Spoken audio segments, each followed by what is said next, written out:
Best health packages up to 80% discount. Tirumala Diagnostics. నమస్తే Sudheer sir. నమస్తే అండి. చాలా సందర్భాల్లో చూస్తాం పిల్లల కెరియర్ విషయానికి వచ్చేసరికి కొన్నిసార్లు వాళ్ళకి ఇష్టమైంది కాకుండా బలవంతంగా ఇంకో దాంట్లోకి తోస్తూ ఉంటారు పేరెంట్స్.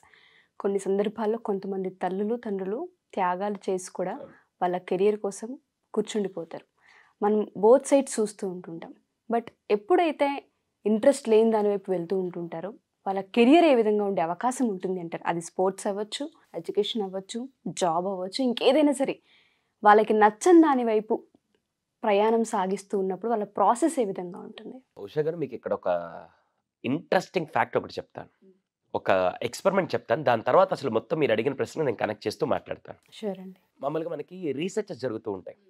అలాగే సైకాలజీలో కూడా రీసెర్చ్ జరుగుతుంటాయి. ఇప్పుడు మనం వ్యాక్సిన్ ఏదైనా తయారు చేస్తే వ్యాక్సిన్ ఫస్ట్ ఎవరి మీద అప్లై చేస్తారంటే చిన్న యానిమల్స్ మీద, లేకుంటే దాని మీద అప్లై చేసి సక్సెస్ అయిన తర్వాత అలాగే బిహేవియర్ ప్యాటర్న్లో కూడా మీకు కొన్ని కనెక్షన్స్, కొన్ని ఎక్స్పెరిమెంట్స్ చేస్తూ ఉంటారు. అందులో భాగంగా సైకాలజిస్టులు అందరూ ఒక ఎక్స్పెరిమెంట్ చేశారు. ఒక 5 మంకీస్ తీసుకొచ్చి ఒక బోన్లో పెట్టారు.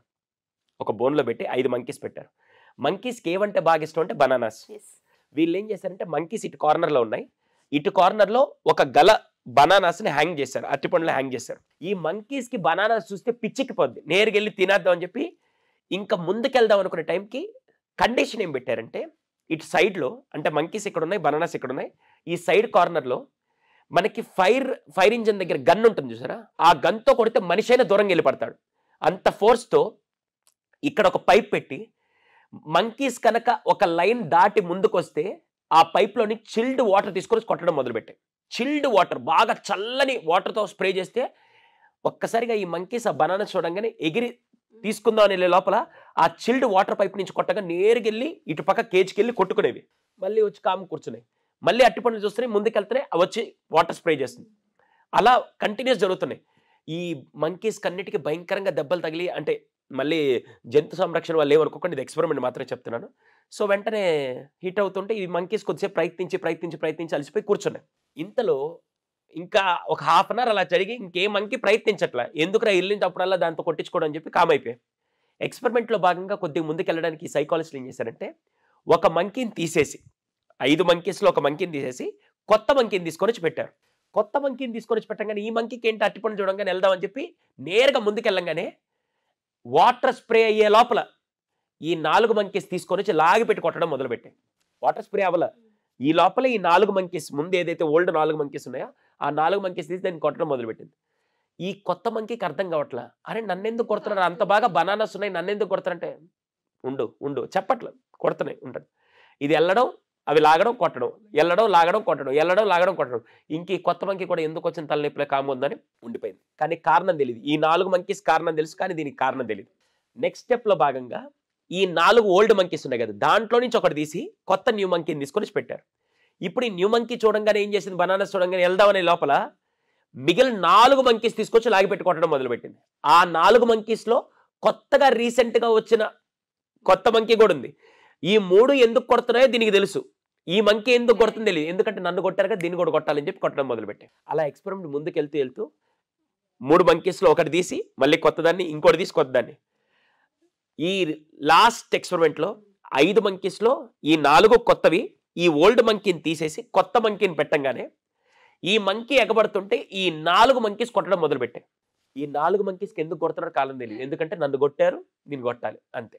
ఈ ఎక్స్పెరిమెంట్లో మీకేం అర్థమైంది తెలియదు, కానీ చాలా మంది ఈరోజు ఎందుకు ఇంజనీరింగ్కి వెళ్తున్నావు, ఎందుకు డాక్టర్కి వెళ్తున్నావు, ఎందుకు దీనికి వెళ్తున్నావు అంటే ఏమో పక్కింటి అక్క వెళ్ళాడు, మా అబ్బాయిని పంపించాలి, మా అమ్మాయిని పంపించాలి, ఐఐటి జాయిన్ చేయాలి, అని మొత్తం వేసుకొని ఇంకా అసలు దేనికి చెయ్యాలి, దానికి గల కారణం ఏంటో చాలామంది తెలుసుకోవట్లేదు.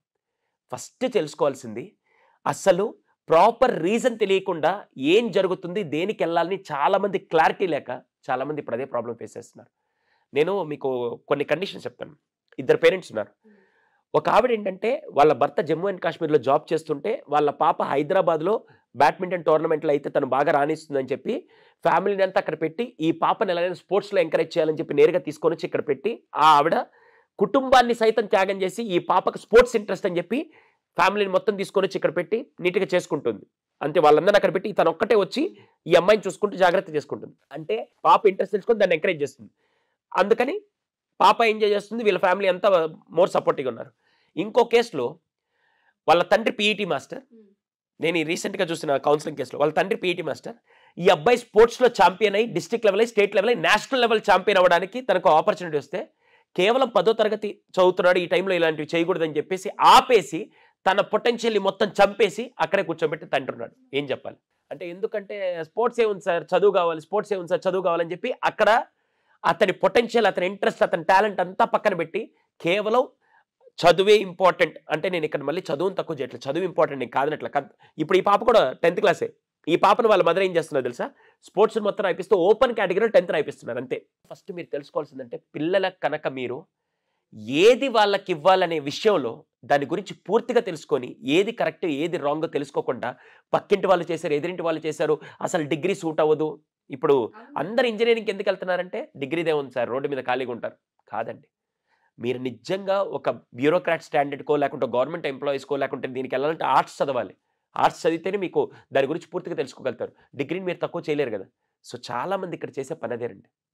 దయచేసి ఫస్ట్ మీరు చేయాల్సిన ఇంపార్టెంట్ పాయింట్ ఏదైనా ఉంటే అదేంటంటే, పిల్లలకి ఏది ఇష్టమో అది ఎందుకు, దాని ఫ్యూచర్ ఏంటి పూర్తిగా తెలుసుకోకుండా ఆ మంకీస్ ఏమీ తెలియకుండా కొట్టడం ఎలా మొదలుపెట్టాయో మీరు కూడా వాళ్ళని అలాగే చేశారంటే మాత్రం ఇది ఫస్ట్ పాయింట్.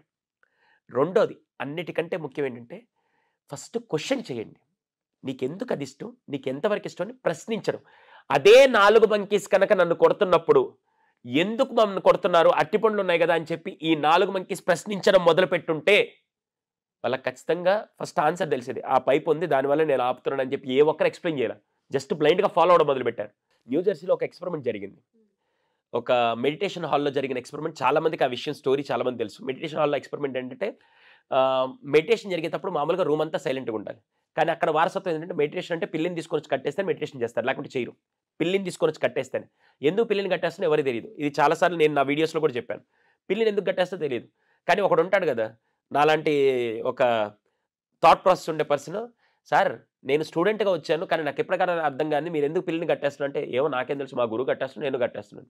అరే మీ గురువు ఎందుకు కట్టేస్తుంటే ఏమో తెలియదు. అలా వెతుక్కుంటూ వెళ్తే వాళ్ళకి తెలిసిన విషయం అంటే, ఒకరోజు ఆయన మెడిటేషన్ నేర్పించే టైంకి ఒక పిల్లి రూమ్లోకి వచ్చి మియావ్ మియావ్ అంటూ ఉంటే, ఈ గురువు గారు ఏం చేశారంటే వాలంటీర్స్ ఇట్ అన్నాడు. ఇట్ అన్నమంటే ఆడ తీసుకొచ్చి కట్టేయమన్నాడు. నేరుగా కట్టేశారు.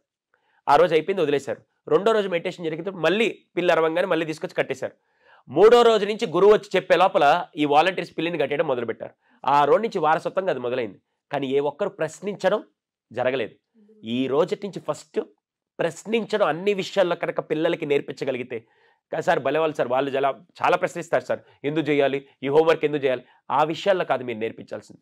అసలు కెరియర్ పాయింట్ ఆఫ్ వ్యూలో కానీ వాళ్ళు తీసుకునే డెసిషన్స్లో కానీ సమస్య వచ్చినప్పుడు ఈ ప్రాబ్లంకి నేను ఇంకా ఎలా సొల్యూషన్ తీసుకురావాలనే విషయంలో ప్రశ్నిస్తూ, కెరియర్ని కూడా అదే విషయంలో, నాన్న మీరు ఇంజనీరింగ్ అంటున్నారు, ఎలా చేయొచ్చు, ఏంటి అసలు ఇంజనీరింగ్ ఎందుకు, డాక్టర్ ఎందుకు, లేకుంటే లాయర్, ఇంకా నాకు ఇష్టమైన ప్రొఫెషన్స్ ఉన్నాయి అని చెప్పి దాని మీద కొద్దిగా ప్రశ్నిస్తూ, తండ్రిని ప్రశ్నించమని కాదు నేను చెప్పేది, కానీ కెరియర్ విషయంలో బ్లైండ్గా వెళ్లకుండా నాకేది ఇష్టం, మీరేది నాకు చూడాలనుకున్నారు అని పూర్తిగా దీని గురించి చేయకపోతే మాత్రం రొటీన్గా అలాగే కన్ఫ్యూజన్ స్టేట్లో ఉండిపోతారు. ఎగ్జాక్ట్లీ, ఇదే చాలా మంది చేసి తప్పండి. పిల్లలకి నిజంగా సార్ ఆ విషయాల్లో క్లారిటీ ఉండదు. ఈ మధ్యకాలంలో దేన్ని అడగాలి, దేన్ని అడగకూడదు, దేని గురించి మాట్లాడాలో తెలియని పిల్లలు చాలా ఎక్కువ మంది ఉన్నారు. చాలామంది మన వీడియోస్ చూసినప్పుడు మీరు అబ్జర్వ్ చేసే ఉంటుంటారు. ఐ థింక్ కింద కామెంట్స్లో కూడా, సార్ ఇదే మాకు కావాల్సింది, మేము ఇవే చెప్పలేకపోయాం, దీనివల్లే మా కెరియర్ పోయింది అని ఎంతోమంది పిల్లలు చాలా సఫర్ అయ్యారు. అలాంటి పిల్లలు మన వీడియోస్ చూసినా లేదా పేరెంట్స్ గమనించి మా పిల్లలు కమ్యూనికేషన్ చేయలేకపోతున్నారు, కమ్యూనికేట్ రావట్లేదు, కెరియర్ పరంగా కానివ్వండి, ఇంకేదన్నా సంబంధించి కానివ్వండి, ఒకసారి కౌన్సిలింగ్ తీసుకురావాలనుకుంటున్నాం, లేదా ఏదన్నా వర్క్షాప్ జరిగితే అటెండ్ అవ్వాలి అనుకుంటున్నాం అనే వాళ్ళకి మన దగ్గర ఎటువంటి అపాయింట్మెంట్ కౌన్సిలింగ్ ఉంటుంది అంటారు, అండ్ వర్క్షాప్స్ ఏ విధంగా ఉంటాయి? Workshops in future we have that plans also అండి. ప్రస్తుతానికైతే కౌన్సిలింగ్ మాత్రం మన టీమ్ ఆఫ్ సైకాలజిస్ట్. ఇక్కడ చాలామంది అంటే మేబీ ఎవరి దగ్గరికి వెళ్ళాలో తెలియక రాంగ్ పర్సన్ దగ్గరికి వెళ్ళి అలా ప్రాబ్లం ఫేస్ చేస్తూ ఉంటారు. అందుకే నేను ఏం చేశానంటే, మన సుమన్ టీవీ అసోసియేషన్తోనే we have a counselling setup. కంప్లీట్గా దాంట్లో ఎక్స్పర్ట్స్ ఉంటారు. ఒక డాక్టర్ మామూలుగా బోన్స్ కావాలంటే మీరు ఆర్థోపెడిక్ దగ్గరికి వెళ్తారు, హార్ట్ దగ్గర చెక్ చేసుకోవాలంటే కార్డియా దగ్గరికి వెళ్తారు. అలా మన దగ్గర కూడా టీమ్ ఆఫ్ సైకాలజిస్ట్, ఎడ్యుకేషన్కి సంబంధించి ఎడ్యుకేషన్ సైకాలజిస్ట్ ఉన్నారు, క్లినికల్ ప్రాబ్లమ్స్ ఉంటే పిల్లలు కంప్లీట్గా అడిక్షన్ ఏంటి అడిక్షన్కి సంబంధించి సైకాలజిస్ట్ ఉన్నారు. అలా మన టీమ్ ఆఫ్ సైకాలజిస్ట్ ప్రతి క్లయింట్కి అందుబాటులో ఉండడానికి మన సుమన్ టీవీ ఒక డిఫరెంట్ ఇనిషియేటివ్ తీసుకొని అలా మా కౌన్సిలింగ్ సెంటర్లోనే మన కౌన్సిలింగ్ సెంటర్లోనే టీమ్ ఆఫ్ సైకాలజిస్ట్ అందరు ఉన్నారు. మీరు ఈ కింద కనపడే ఫోన్ నెంబర్కి ఫోన్ చేస్తే అక్కడ మీరు అపాయింట్మెంట్ తీసుకొని మీ పర్టికులర్ ప్రాబ్లమ్ని బేస్ చేసుకొని అక్కడ టీమ్ ఆఫ్ సైకాలజిస్ట్ అందరూ మీకు హెల్ప్ చేస్తారు. మీరు ఎంత నమ్మకంతో అయితే నా దగ్గరికి వస్తున్నారో అంతే నమ్మకం 200% జస్టిఫికేషన్ ఇచ్చే ఎక్స్పర్ట్స్ టీమ్. ఎందుకంటే ఇక్కడ వీళ్ళందరూ మాకు సుధీర్ సారే కావాలంటే మేబీ నేను అందరు 1000 మందికి జస్టిఫికేషన్ ఇవ్వలేకపోవచ్చు, కానీ నా మీద నమ్మకం కంటే దానికి 200 రెట్లు వాళ్ళకి బెనిఫిట్ ఇవ్వాలన్న విషయంలోనే మన టీమ్ ఆఫ్ సైకాలజిస్ట్ అందరూ అక్కడ ఉన్నారు. మీరే మన ఆఫీస్ ఉంటుంది, అక్కడికి రావచ్చు. అక్కడికి వచ్చి మీరు కౌన్సిలింగ్ తీసుకొని 200% ఈ స్క్రీన్ మీద కనపడే నెంబర్కి కాల్ చేస్తే మీ పిల్లల్లో ఉండే ప్రతి ప్రాబ్లమ్కి కేర్ ఆఫ్ అడ్రస్ మన కౌన్సిలింగ్ దగ్గర ఉందండి. 200% చెప్తాను. Thank you sir. Thank you so much.